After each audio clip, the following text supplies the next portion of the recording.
Reporte 100. Respecto de este reportaje de investigación publicado ayer en la plataforma de Animal Político, que se titula Economía entregó a organismos empresariales 650 millones de pesos, que no se sabe a dónde fue el dinero.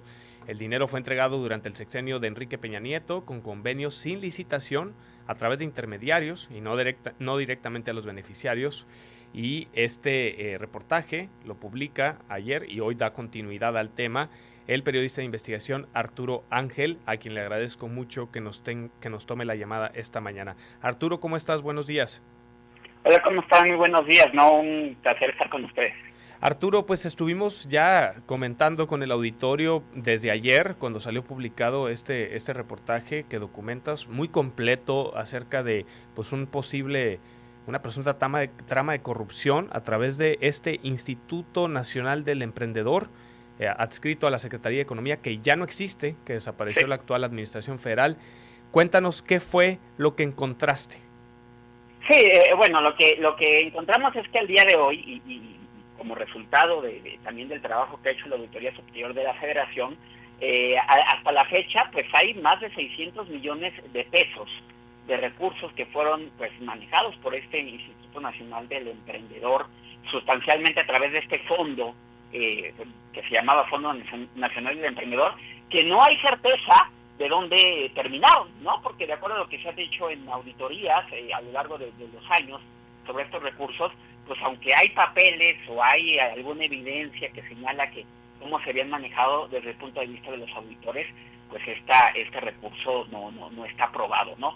Hay que recordar solamente de manera de contexto que en el sexenio pasado, en el gobierno de Enrique Peña Nieto, pues con la intención de, como estaba en el Programa Nacional de Desarrollo, de apoyar evidentemente a los proyectos de emprendedores, ¿no? Que requirieran pues evidentemente un impulso para que lo que desarrollaran llegara al mercado, o de apoyar a micros, pequeñas y medianas empresas para que pues pudieran incorporarse a las cadenas de proveeduría o de producción, o sea que podían entrar al mercado. Básicamente se iba a diseñar un fondo que les hiciera llegar recursos, pues ya sea para poder desarrollarse mejor tecnológicamente, o poder sacar adelante alguna infraestructura o algún proyecto que para el cual necesitaban recursos, insisto, apoyarlos para de alguna forma fortalecer el servicio que ellos intentaban ofrecer, y de esa forma podían tener pues un acceso un poco más sencillo al mercado, ¿no? Entonces establecía una serie de reglas de operación para este fondo, pero lo que encontramos, y lo que encontró también la auditoría, es que pues en las reglas de operación de este fondo se estableció que el dinero podía transitar a través de algo que se llama órganos intermedios, que para decirlo pronto y coloquialmente pues son intermediarios, ¿no? Y que estos intermediarios que estaban ahí definidos, que se trata de cámaras empresariales. Exacto, o sea, Arturo, no son cualquier intermediarios, ¿no? Exactamente, no, ahí se establece que era la Concanaco, la Canacintra, la Concamín. Ellos de alguna forma serían, pues además con el expertise que tienen, que conocen sus industrias, pues ellos serían los que recibirían pues el dinero, los que presentarían a nombre de sus beneficiarios las solicitudes para estos proyectos, y sería este Instituto Nacional del Emprendedor, el INADEM, el que revisaría pues estas solicitudes, y si lo consideraba oportuno, pues entregaba los recursos mediante la firma de estos convenios. Es decir, no había contratos, no había licitaciones, no nada de esto, era esta serie de convenios entre pues este Instituto del Emprendedor, bajo responsabilidad de la Secretaría de Economía en el sexenio pasado, el que entregaba los recursos con estos convenios a las cámaras empresariales, y estos a su vez pues se lo enviaban a los beneficiarios finales de los recursos.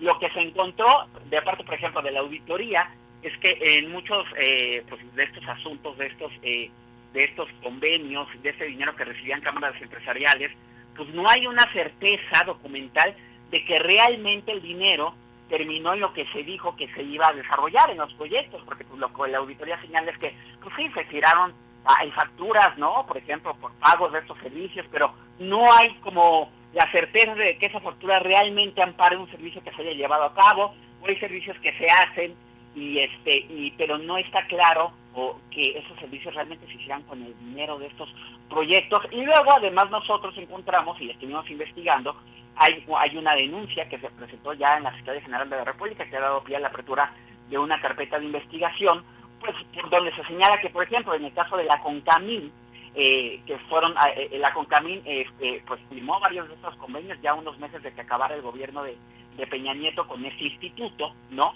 Por más o menos por 70 millones de pesos, y lo que dice esta denuncia que dio pie a la apertura de la carpeta de investigación es que en realidad el dinero pues terminó en empresas fantasma o en servicios simulados o de alguna forma que se hizo una operación pues, para simular que se había utilizado ese dinero en esos proyectos, pero en realidad pues el dinero terminó en otro lado, ¿no? Entonces eso también hay una carpeta de investigación de la Fiscalía, y es básicamente lo que nosotros presentamos el día de ayer. Buscamos en la Secretaría de Economía y en la actual administración, que hay que recordar que en este Instituto Nacional del Emprendedor, pues de las primeras cosas que sucedieron en estas secciones es que lo desaparecieron, porque pues en esta política de que no debería de haber intermediarios entre los beneficios que debían de llegar siempre directamente a la gente, ¿no? Y que además pues esto se prestaba a corrupción, pues desapareció en el instituto. Sí. Arturo, perdón, pero hablas en total de lo que investigaron ustedes de una bolsa, digamos, en conjunto de 650 millones de pesos. ¿Entre qué años y qué años? Y más o menos alrededor de cuánto eran los importes que se otorgaban por proyecto. Eso va, a ver, estamos hablando de que entre 2015 y 2018 se otorgaron esta serie de proyectos, ¿no? Sí.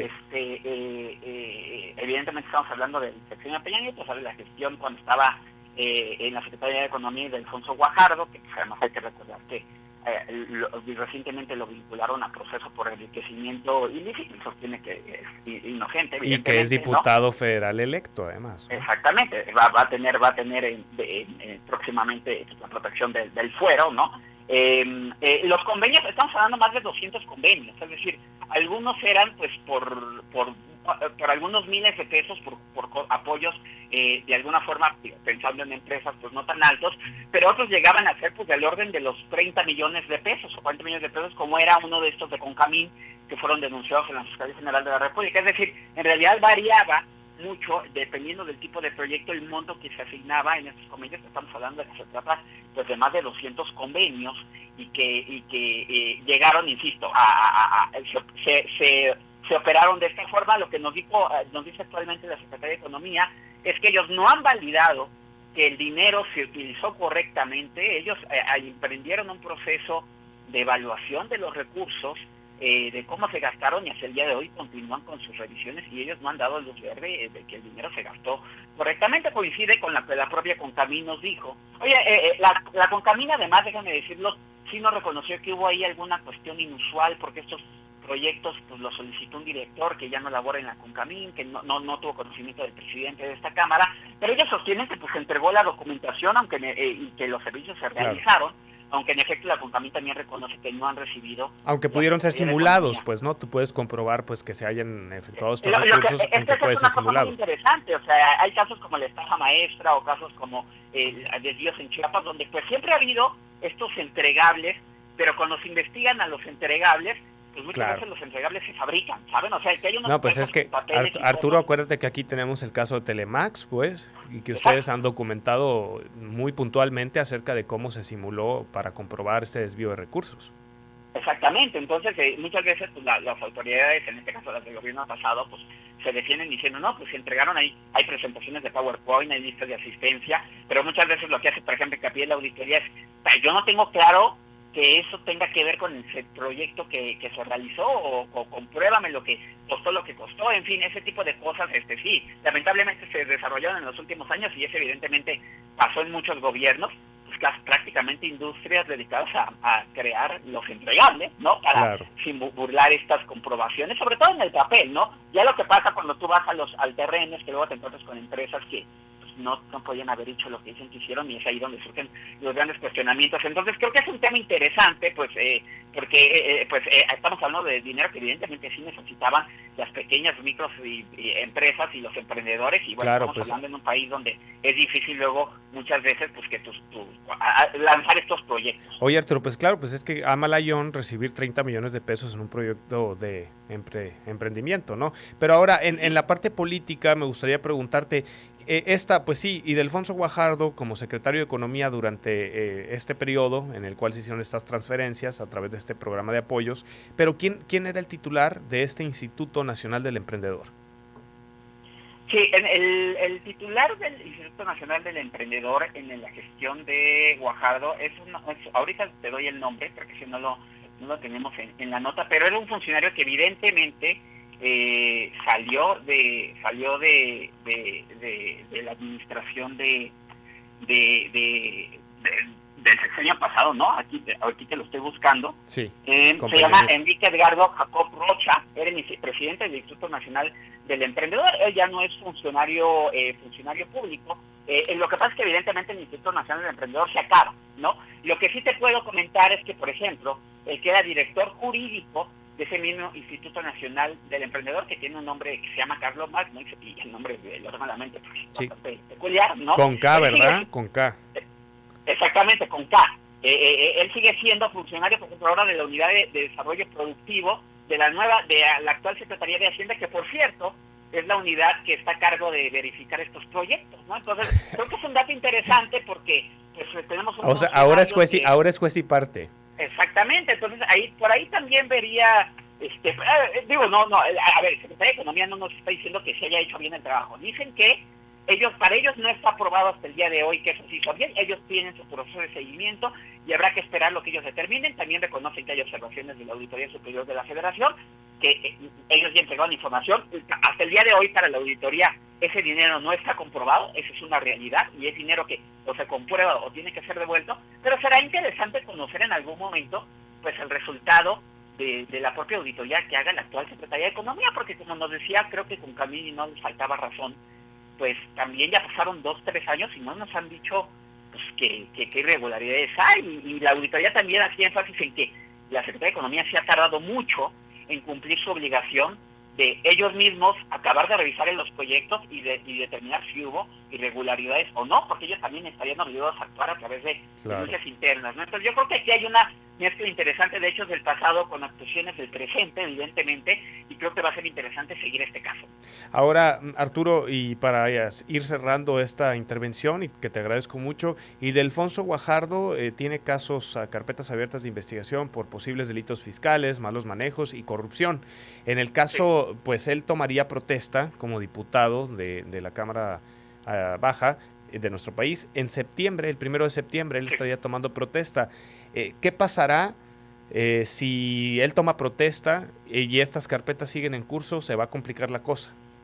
De hecho, hoy los invito a que se den una vuelta en animalpolitico.com. Hacemos un repaso de los casos de varias investigaciones que están abiertas relacionadas con la administración de Ildefonso Guajardo. Incluso también sabemos que hay un tema de una revisión de posibles delitos fiscales derivado de la acusación que ya le hicieron por enriquecimiento ilícito. También en la nota, por supuesto, buscamos a Ildefonso Guajardo y incluimos sus comentarios, sus reacciones a cada uno de estos casos. Él sostiene que, evidentemente, él tiene cómo aclarar todas las irregularidades y que hay temas como el de la exportadora de sal en Baja California Sur, que evidentemente ahí hubo anomalías graves, pero Ildefonso Guajardo afirma que fue un director que ellos eligieron y que desafortunadamente no hizo las cosas bien. Pero en efecto, si alguna de estas carpetas de investigación que siguen en curso llegan en algún momento a la necesidad de hacer una imputación de nuevo contra Ildefonso Guajardo, pues tendrá que seguirse la ruta que ahorita acabamos de ver con casos como el de Mauricio Toledo, ¿no? Que se tiene que presentar pues ante la Cámara de Diputados los fiscales una solicitud pues de procedencia, porque pues evidentemente los legisladores federales, los diputados tienen fuero, ¿no? Entonces no se les puede ir a acusar directamente con un juez.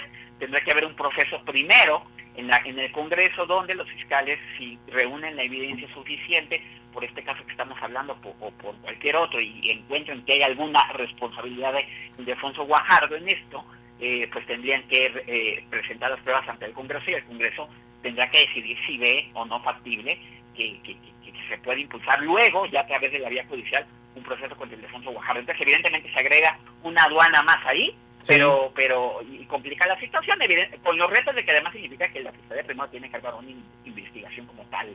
Vamos a terminar como lo que estamos viendo hoy de la película que se repite con Huerta y Toledo, pero en fin. Bueno, esperemos que no, ¿verdad? Pues esperemos que no lleguemos a tanto. Pero bueno, Arturo Ángel, periodista de investigación en Animal Político, te leemos y te agradecemos mucho que nos hayas tomado la llamada esta mañana. No, un abrazo para ustedes y muy buenos días. Excelente, gracias y un abrazo, hasta luego. Pues ya escuchó usted esta investigación a cargo de quien la redactó y quien la publica en Animal Político. Les invitamos a que consulten esta completa investigación al respecto del exsecretario de Economía durante la administración de Enrique Peña Nieto y de Ildefonso Guajardo. Reporte 100.